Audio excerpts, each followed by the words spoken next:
Hello everybody, my name is Orlando Sensio and you're watching Ahiu TV. We have an exciting episode for you guys. First thing we'll be doing is going up into the field, hunting some wild pigs with my bull. Second, of course we get the cooking and also the back to basics section. Go ahead, check them out. Not for me talking, I gotta get back to taxidermy as you can see. So we'll see you later.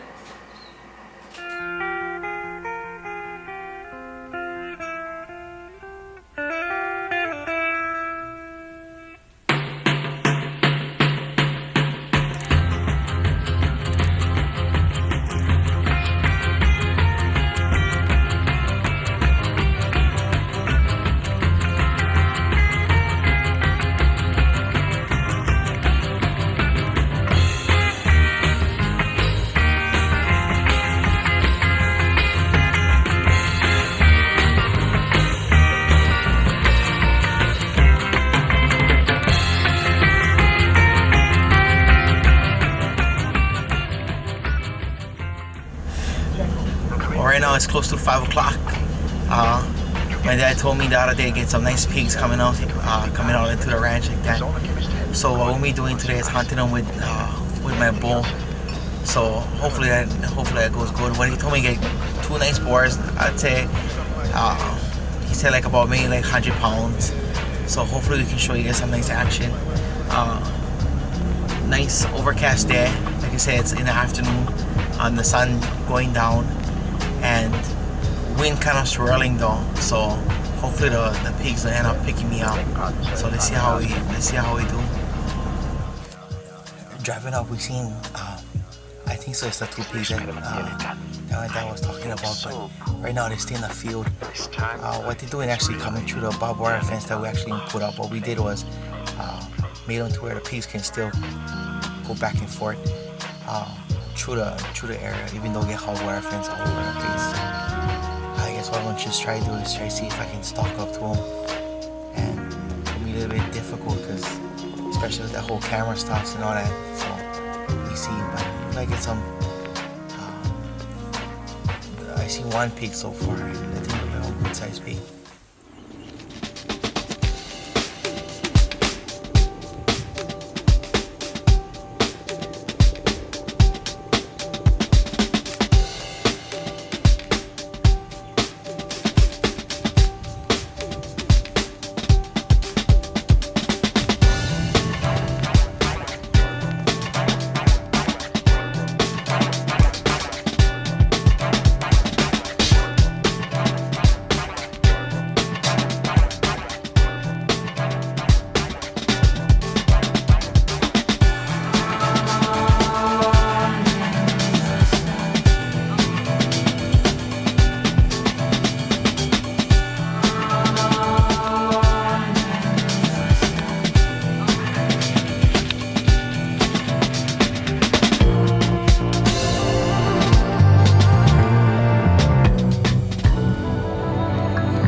We get the chance of the arrow hitting the fence and us getting hurt. So hopefully they can get a little bit closer and we can kind of like sneak up on them a little bit more.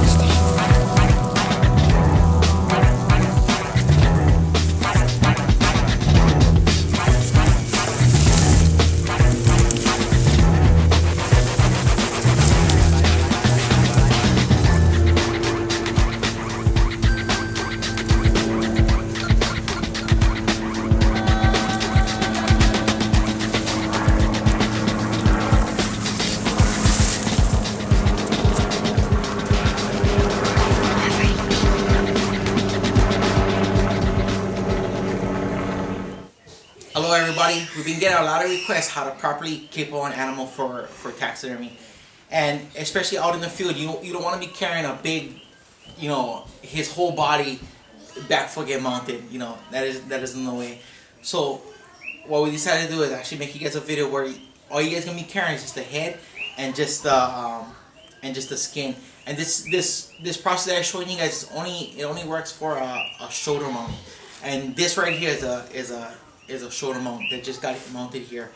But anyway, one of the first problems that a lot of people do, a lot of hunters, is that they end up making a cut from here, and they end up slicing all the way up to here, and then they cut off the head.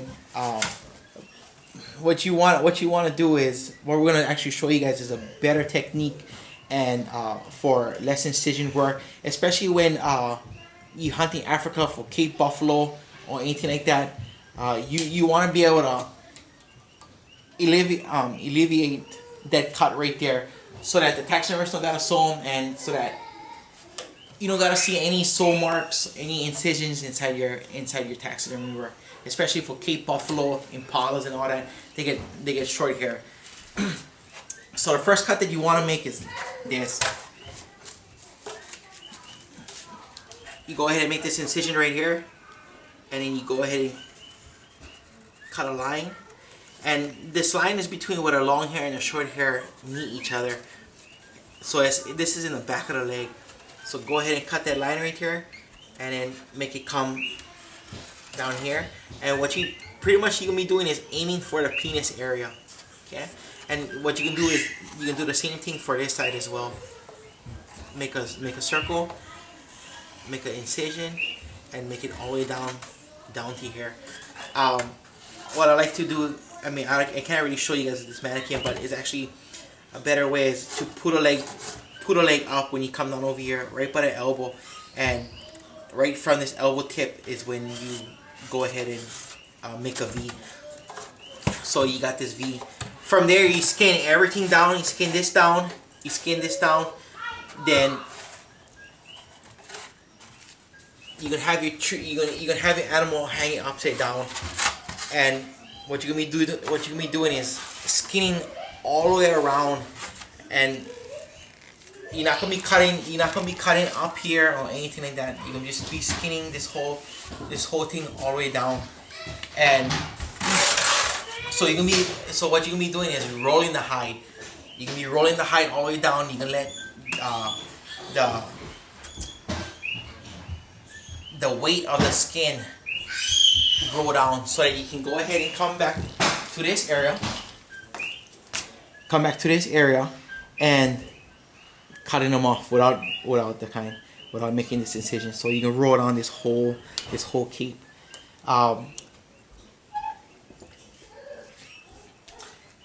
With that being said, it's a fairly simple process, and basically what you'll be doing is only packing this whole head and the skin out with you, and of course don't forget the meat.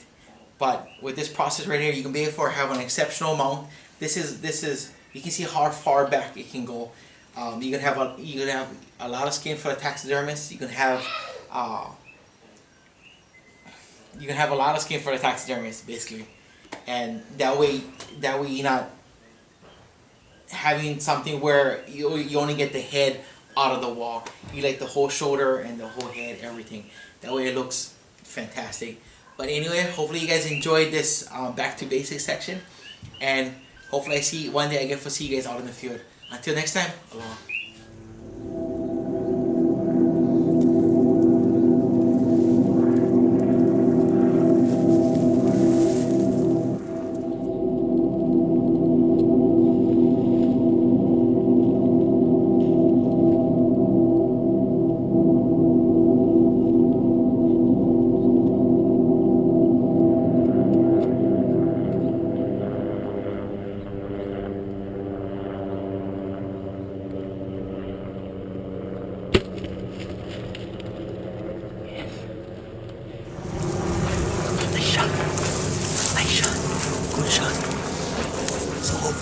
Some time and hopefully things fall down. But beautiful shot, real beautiful shot.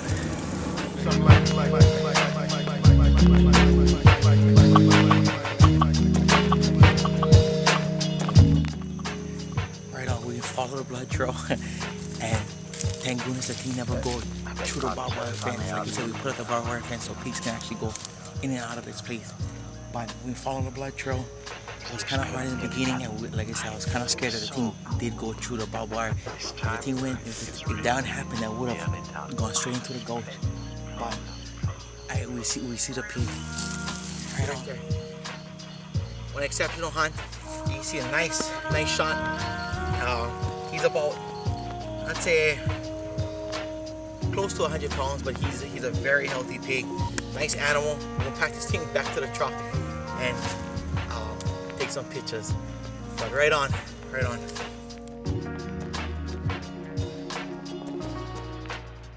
What is the ingredients? How much flour? Flour, yeast, eggs, and vanilla. So how much scoops of the flour? How much ladles?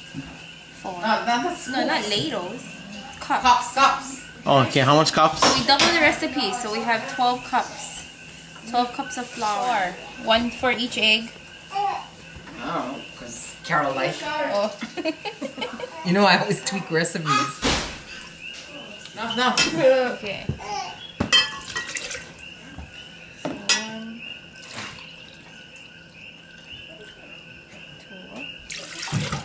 Get down like And then 1/4. 1/4. Yeah. Oh, 1/4. Lucky thing, you 1/4 on top. There, 1/4 right there. Just put 1/4 and then dump it, and 1/4 dump them again. What is 1/4 and 1/4, alright? 1/4 was, then we would be like, I think that's 1/2. Is it? I think so. Yeah. Oh, well, I don't know. Mother doesn't know. It's the easiest. Okay, the rest of the milk kids can drink it because I need my... This? Because we have to warm this up here on the stove. Chocolate underneath, get all the flour, I think. Does it? Yeah. What I usually do, I nuke this in the microwave until kind of liquidy, and then I throw it inside here. Okay. That's what I do. But what you can do, you can also throw them inside there. To melt it. To melt it. Inside. But this... Let me nuke them. Look, that was a good cooker. You can put the milk on the stove for now. Do we put it on? Yeah, you put them on medium because you don't want to. You never want to make it high or boiling. Because the milk burns on the bottom. Yes, and it's supposed to be like 120 degrees. But I'll tell you, I put my finger, to feel it, so you kind of know the temperature. I nuke this about 20 seconds.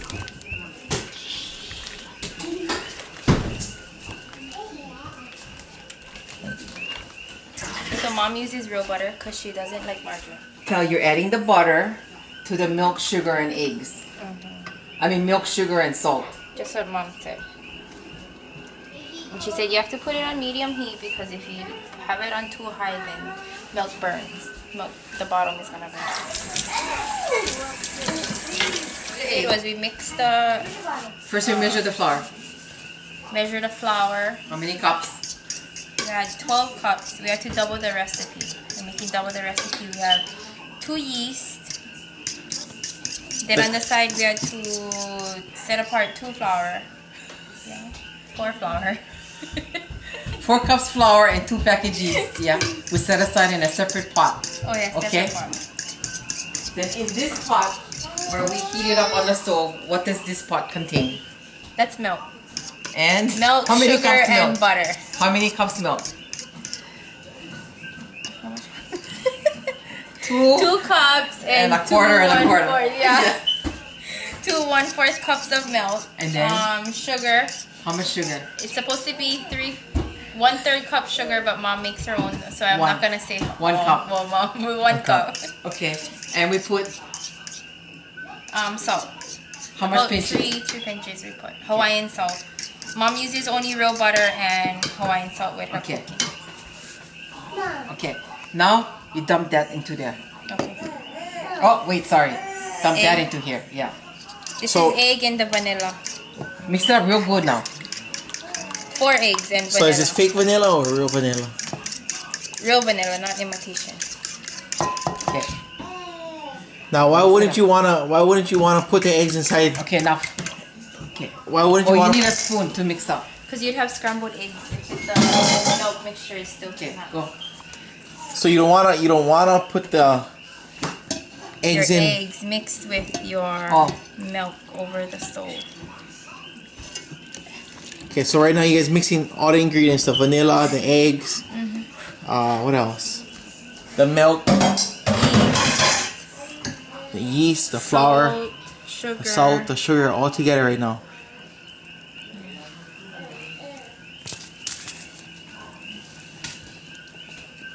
So is this okay to put all the ingredients in together? Yes. Okay. What you can do? Bread. No, no. Bread.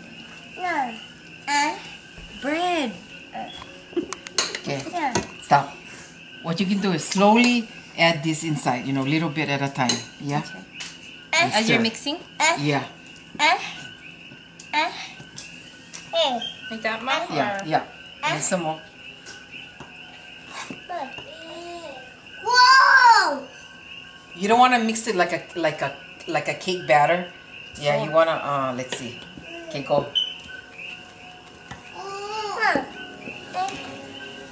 Because we're trying to work the yeast and the sugar and all that to make like kind of like a gluten to make it like start coming stiff.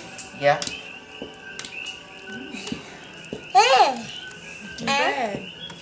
Sometimes you need to add more flour than what the recipe calls. Sometimes less. Depends on the weather, the humidity. It just depends.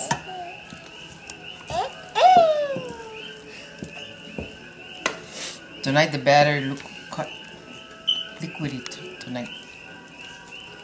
But you don't want it liquidy, Mom? Then we'll make it up with the flour. This is good. Okay. See it? You feel the consistency. You can feel it coming thick. Yeah, the yeast is working. Yeah. Oh. Okay. Because you want to try. I can't. You want to try and use this flour and not add any more as much as possible. Yeah. Okay. Okay.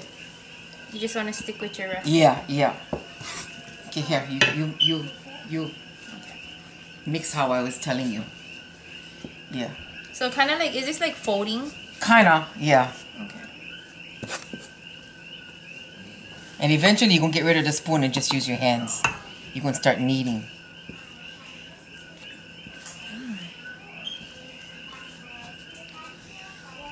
Yeah. I try to put the flour where the wet areas are.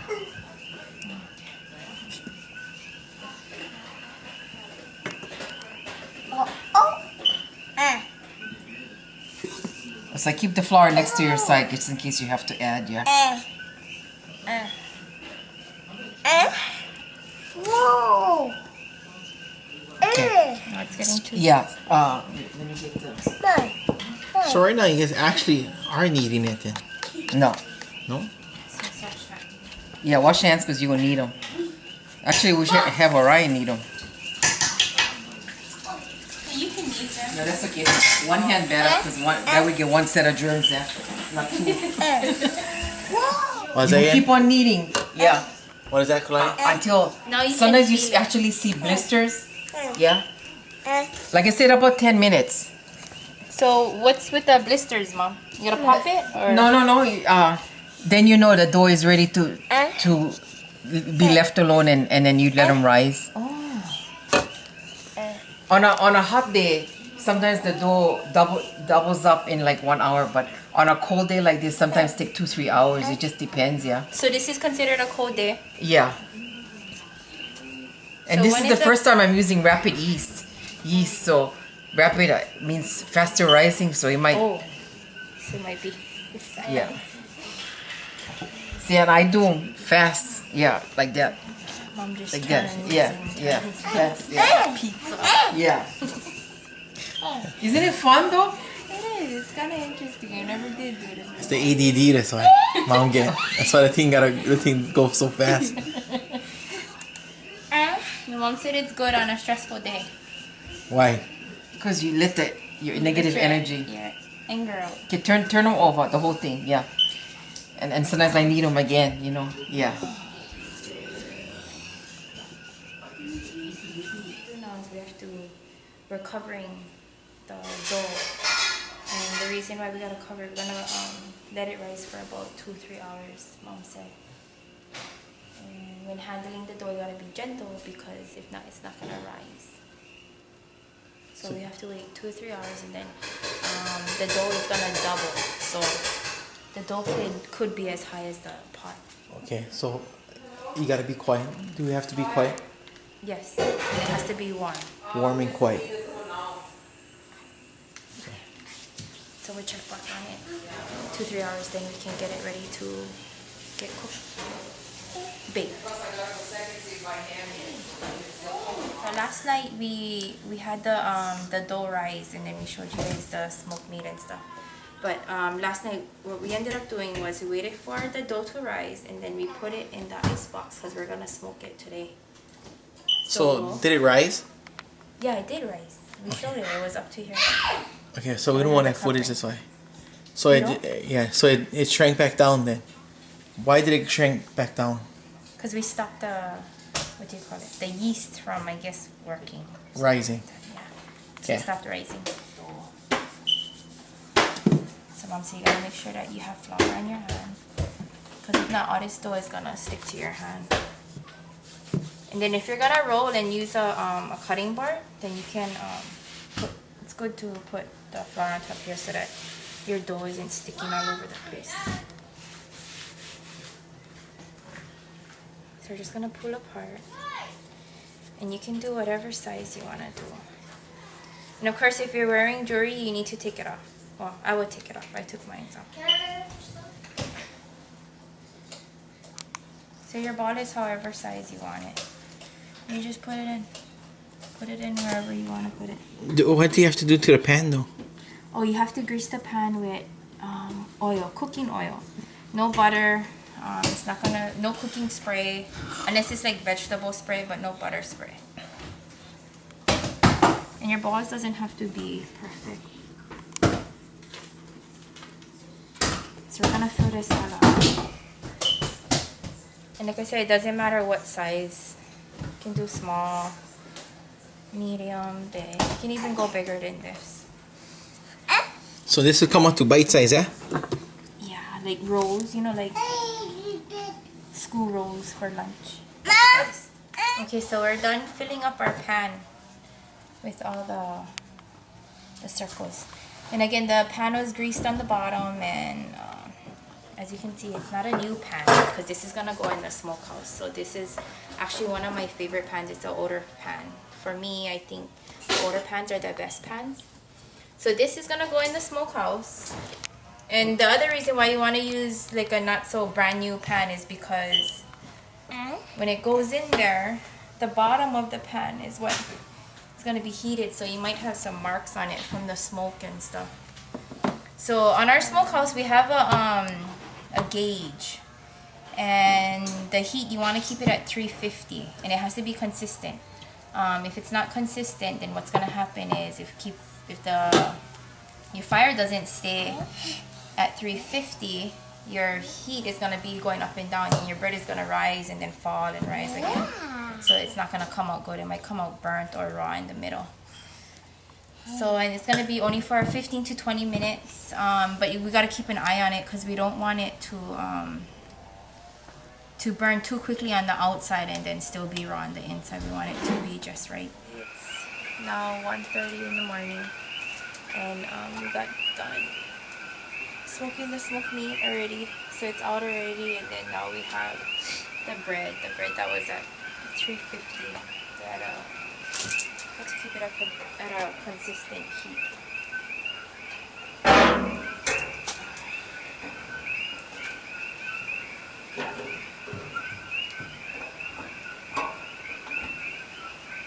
Look at it.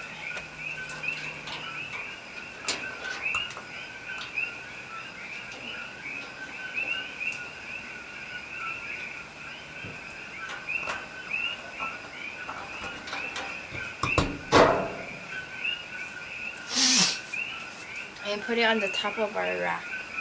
This is the rack right here that we hang the smoke meat on. Actually, one of them, but we actually use the lower one. So here's the pan. We didn't do the rolls, we just did the let's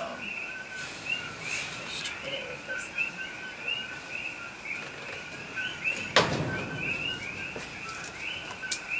And there. We already ate some. Let's try it. The plastic, eh? We tried it because we had to we put our butter on. And this is the kind of butter that we use. Real butter again.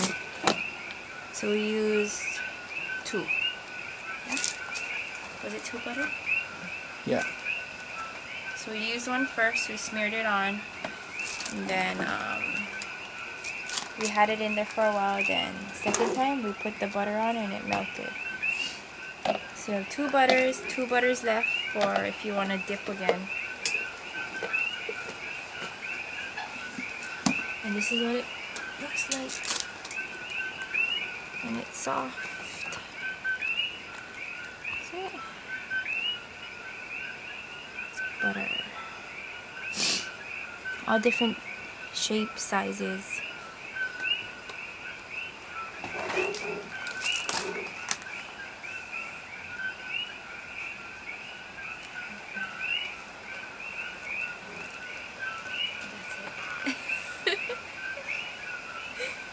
So you have buttered rolls and smoked meat. Breakfast, lunch, and dinner.